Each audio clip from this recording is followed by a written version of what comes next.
Ketika pasukannya sulit maju di darat, Rusia mulai membuat klaim palsu tentang penaklukan kota. Vladimir Putin sadar dia selalu bisa mengandalkan drone jarak jauh dan misil. Puluhan drone jarak jauh Rusia yang menyerang Ukraina menyebabkan kerusakan besar. Vladimir Putin bisa terus melancarkan serangan selama persediaan masih ada. Ukraina menyadari hal ini seperti Vladimir Putin dan sedang menanganinya. Ukraina baru saja berhasil melakukan serangan langsung terhadap mesin perang Vladimir Putin yang telah mematahkan tulang punggung strategi Rusia berbasis drone. Bagi Vladimir Putin, serangan ini baru awal dari rangkaian serangan yang membakar Rusia. Pada 13 Januari, Kiev Independent melaporkan bahwa Dinas Keamanan Ukraina atau Dinas Keamanan Ukraina telah mengonfirmasi keberhasilan serangan yang tepat mengenai jantung produksi drone Rusia. Serangan terjadi di Taganrog, Oblast Rostov pada malam hari, memicu kebakaran besar dan beberapa ledakan keras. Ini menunjukkan drone Ukraina mungkin berhasil menghancurkan amunisi dan fasilitas produksi drone di Taganrog. Dinas Keamanan Ukraina merilis pernyataan berisi info penting tentang serangan itu. Pusat Operasi Khusus Alfa, Dinas Keamanan Ukraina dan unit Angkatan Laut Ukraina menyerang gedung produksi pabrik Atlan Aero di Taganrog, Oblast Rostov, Rusia. Dinas Keamanan Ukraina menyatakan, seraya menambahkan, sebagai hasil dari serangan tersebut, serangkaian ledakan keras dan kebakaran terlihat di lokasi itu. Dinas Keamanan Ukraina menegaskan Atlan Aero terlibat dalam seluruh proses produksi drone Rusia dari perancangan hingga pembuatan jenis tertentu. Dan bahwa serangan terbaru ini merupakan salah satu dari rangkaian serangan yang telah berlangsung lama. Ukraina gencar menyerang fasilitas logistik dan produksi Rusia sejak mampu menghantam wilayah Rusia. Ukraina melakukan ini karena setiap produksi atau logistik yang dihentikan dapat menyelamatkan puluhan hingga ratusan nyawa warganya. Ini juga sering membuat lebih banyak tentara Rusia tewas di medan perang. Ukraina terus melemahkan mesin perang Putin dan Taganrog jadi contohnya. Berita. Sky memiliki laporan sendiri tentang serangan terbaru Dinas Keamanan Ukraina yang membagikan beberapa detail tentang bagaimana Ukraina berhasil melancarkan seluruh operasi tersebut. Media itu menunjukkan Ukraina tidak memakai drone untuk menghancurkan pabrik Atlan Aero. Kali ini Ukraina menggunakan rudal yang biasanya mampu memberikan daya ledak jauh lebih besar dibandingkan drone jarak jauh yang sebelumnya digunakan Ukraina untuk serangan semacam itu. Rudal tersebut menargetkan gedung produksi dan bengkel pabrik drone yang diperlukan untuk perakitan drone yang dikirim Rusia ke Ukraina. Media yang sama menyebut Ukraina menargetkan fasilitas produksi dan beberapa fasilitas pengujian Atlan Aero, sehingga desain drone Rusia di masa depan akan lebih sulit diselesaikan. Ukraina juga menyerang bengkel yang membangun elemen sistem peperangan elektronik yang sangat penting. Jika Rusia gagal membangun peperangan elektronik, mereka kehilangan strategi pertahanan udara untuk menutupi kelemahan pertahanan fisik terhadap serangan jarak jauh. Peperangan elektronik dapat membuat drone dan rudal melenceng dari jalur, tetapi hal itu tidak akan terjadi jika sistem-sistem tersebut tidak dibangun. Atlan Aero mungkin membuat sistem peperangan elektronik sendiri. Jika itu benar, cari serangan ganda pada pabrik ini. Dalam waktu dekat, Ukraina akan ingin memanfaatkan ketidakadaan sistem peperangan elektronik milik Atlan Aero selagi bisa. Soal alasan Ukraina ingin menyerang pabrik itu lagi, kita sudah membahas salah satunya. Atlan Aero adalah pabrik drone dengan fasilitas lengkap yang memungkinkan Rusia membuat drone dari konsep hingga produksi.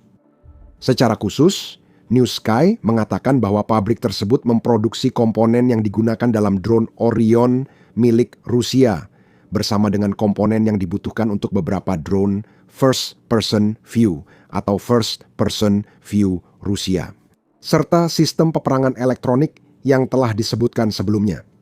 Namun, fungsi utama pabrik Atlan Aero adalah memproduksi drone jarak jauh Molnaya Rusia. Salah satu tambahan awal dalam persenjataan drone jarak jauh Rusia, drone ini terkenal murah, efektif, dan mudah diproduksi. Selama Rusia masih punya fasilitas aktif, Trap agresor telah merilis profil drone ini dan peningkatan yang sedang dikerjakan Rusia. Pada Oktober 2025, terungkap Rusia hanya butuh kayu lapis, styrofoam, dan beberapa komponen dari Tiongkok untuk membuat drone ini. Keunggulan utama drone ini adalah kesederhanaan dan harga terjangkau. Hasil Atlanta, gabungan semua bagian membentuk drone kayu aneh yang tampak seperti proyek do-it-yourself, bukan senjata. Namun, penampilan bisa menipu. Sejak 2023, Rusia memproduksi massal senjata ini dan menggunakannya menyerang kota garis depan seperti Kharkiv. Molnaya bukan drone paling mengesankan dan biasanya dipakai menyerang wilayah belakang Ukraina. Jaraknya hingga 40 km meski kadang bisa lebih jauh. 3-5 kg atau 65,0 kg jauh dari paling mengesankan dibanding senjata jarak jauh dan menengah Rusia. Itu jika Rusia tidak memasang drone murahnya dengan ranjau TM62 yang bisa melipat gandakan daya ledak aslinya. Molnaya menawarkan produksi hemat biaya dan adaptasi tinggi yang membanggakan Ukraina. Saat laporan trap agresor, Rusia disebut mengembangkan drone induk Molnaya yang bisa mengirim drone first person view ke lokasi tertentu. Drone-drone tersebut kemudian akan melepaskan diri dari unit pemasangan yang dibangun di Molnaya, di mana mereka dapat terbang lebih jauh daripada Molnaya untuk melakukan serangan lebih dalam ke wilayah Ukraina. Trap agresor mengatakan bahwa media Rusia sudah melaporkan bahwa satu Molnaya berhasil menempuh jarak 60 km atau sekitar 37 mil ke dalam wilayah Ukraina sebelum menerbangkan drone first person view dan menyerang. Ada juga pembicaraan tentang penerapan kecerdasan buatan ke dalam drone, meskipun itu tampaknya hanya sebatas pemasangan pelacak video yang mungkin saja memiliki atau tidak memiliki kemampuan AI yang sebenarnya. Tetap saja, ini adalah drone yang ingin Ukraina jatuhkan dari langit. Kebetulan, drone ini juga menginspirasi produsen Ukraina. Menurut United 24 Media pada Agustus, Ukraina jarang meniru inovasi Rusia, namun kali ini terjadi. Ukraina mulai membuat drone Molnaya versi mereka sendiri, meskipun tiruan Ukraina ini hadir dengan beberapa perubahan. Bliskavka, drone Ukraina versi Rusia, memakai desain dan tata letak serupa. United 44 Media menyebut jangkauan dan muatannya juga mirip. Ukraina berhasil menurunkan biaya per drone jadi sekitar $857. Drone itu sudah dikonfigurasi untuk operasi jarak jauh, otonom, dan bisa membawa berbagai amunisi. Ini adalah Molnaya, tapi lebih baik. Dan itu membawa kita kembali ke apa yang dilakukan Dinas Keamanan Ukraina pada malam tanggal 13 Januari. Pabrik Atlan Aero di Taganrog tampaknya menjadi fasilitas produksi utama untuk versi drone ini milik Rusia yang menjadikannya target alami bagi Ukraina. Ukraina tak bisa mencegah Rusia mendapatkan suku cadang murah untuk membuat Molnaya atau menghentikan produksi drone itu karena biayanya sangat kecil bagi Rusia. Ukraina bisa mengambil alih fasilitas, bengkel, dan mencabut alat yang dibutuhkan Rusia untuk membangun Molnaya. Paku tak berguna tanpa palu yang menancapkannya, dan tujuan Ukraina 3 Januari adalah merebut palu Molnaya Rusia. Ukraina sangat berhasil. Dalam laporannya tentang serangan Dinas Keamanan Ukraina, The Kiev Post menyoroti bahwa ada banyak bukti yang menunjukkan Ukraina berhasil mengenai Atlanta secara langsung, selain pernyataan yang telah dibagikan oleh Dinas Keamanan Ukraina. Sebagian besar bukti berasal dari saluran Telegram Rusia yang melaporkan serangan Ukraina dimulai pukul 5 pagi waktu Kiev, menyebabkan kebakaran dan ledakan sesuai klaim Dinas Keamanan Ukraina. Saluran Telegram Excelenova Plus milik Rusia juga sibuk memposting foto dan rekaman yang tampaknya diambil oleh warga Rusia di lokasi serangan tersebut. Sebuah video berdurasi 7 detik memperlihatkan sebuah bangunan di fasilitas Atlantera benar-benar dilalap api. Bahkan jika api itu berhasil dipadamkan, bangunan tersebut kemungkinan besar akan hangus total. Pada titik ini, Rusia harus membangun kembali atau menghabiskan waktu berminggu-minggu, bahkan mungkin berbulan-bulan, untuk mengembalikannya ke standar yang dapat diterima. Belum jelas apakah bangunan itu fasilitas produksi Atlanta puluhan atau ratusan drone Molnaya yang seharusnya dikirim ke Ukraina kemungkinan tidak akan diproduksi lagi. Itu saja sudah cukup membuat serangan Dinas Keamanan Ukraina layak dilakukan. Di postingan Telegram lain, Excelenova Plus membagikan foto asap tebal dari pabrik Atlanta. Pabrik tersebut kini menjadi bagian utama kompleks industri militer Rusia, memproduksi komponen drone tempur, sistem kendali, dan peperangan elektronik. Ini jadi alasan Ukraina menyerang, karena kerusakan komponen membuat mesin militer Rusia makin lambat. New Sky juga memberitakan kerusakan besar akibat rudal Ukraina pada 13 Januari. Disebutkan bahwa otoritas Rusia, seperti biasa, berusaha berpura-pura bahwa serangan Ukraina tidak sesukses kenyataannya. Alasan lama soal puing drone tak dipakai kini karena Ukraina memakai rudal, bukan drone. Bukan berarti kami tak menduga Rusia akan menyalahkan puing drone atas kebakaran di Atlanta. Namun, New Sky mengatakan bahwa otoritas di wilayah Taganrog dan Rostov hanya membatasi diri dengan membuat klaim samar tentang berhasil menggagalkan serangan dan menembak jatuh target. Semua itu terjadi saat pabrik tersebut sedang diserang dan terbakar. Ini mirip mantan Menteri Informasi Irak, Mohammed Said al-Sahaf, yang dijuluki Ali Komikal, mengklaim pasukan Amerika Serikat tidak ada di Irak. Ketika tank Amerika melintasi negara itu, kamu tidak bisa begitu saja mengklaim telah berhasil menangkis serangan ketika akibat yang menghancurkan dari serangan itu jelas terlihat oleh semua orang. Rusia seharusnya sudah terbiasa dengan Atlanta yang terbakar. Kejadian serupa sudah terjadi sebelum Ukraina menyerang fasilitas drone di Taganrog pada Juni 2025 menurut laporan Kiev Independent. Andriy Kovalenko, Kepala Pusat Kontra Disinformasi Dewan Keamanan dan Pertahanan Nasional Ukraina, hanya mengonfirmasi ada sesuatu yang menghantam fasilitas Taganrog. Benda tak dikenal terbang ke pabrik Atlan Aero di Taganrog, kata Kovalenko pada Juni. Simpul penting dalam kompleks militer industri Rusia yang fokus pada komponen tempur, drone, dan sistem kendali. Kovalenko senang menggoda beberapa pihak dengan pernyataan itu karena jelas Ukraina adalah sesuatu yang tidak diketahui yang ia maksud. Kecuali Rusia menyerang dirinya sendiri. Dan Anda tidak akan mengira mereka tidak mungkin melakukan itu untuk apapun nilainya. Pihak berwenang Rusia melaporkan bahwa gelombang drone Ukraina telah menyerang beberapa wilayah pada malam yang dimaksud, termasuk daerah Rostov, tempat Taganrog berada.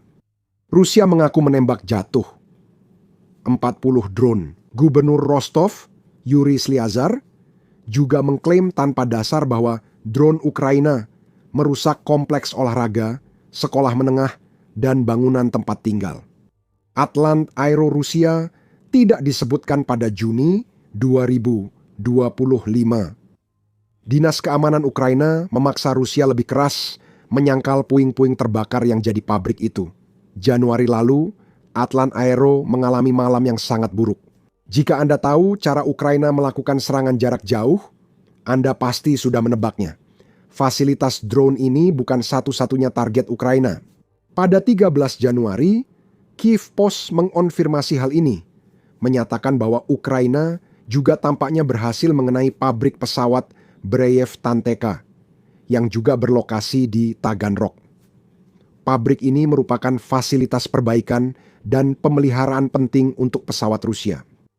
Karena lokasinya dekat perbatasan Rusia dan Ukraina, dekatnya dengan Ukraina memungkinkan pabrik itu memperbaiki cepat pesawat pengebom Rusia untuk menyerang kota-kota Ukraina.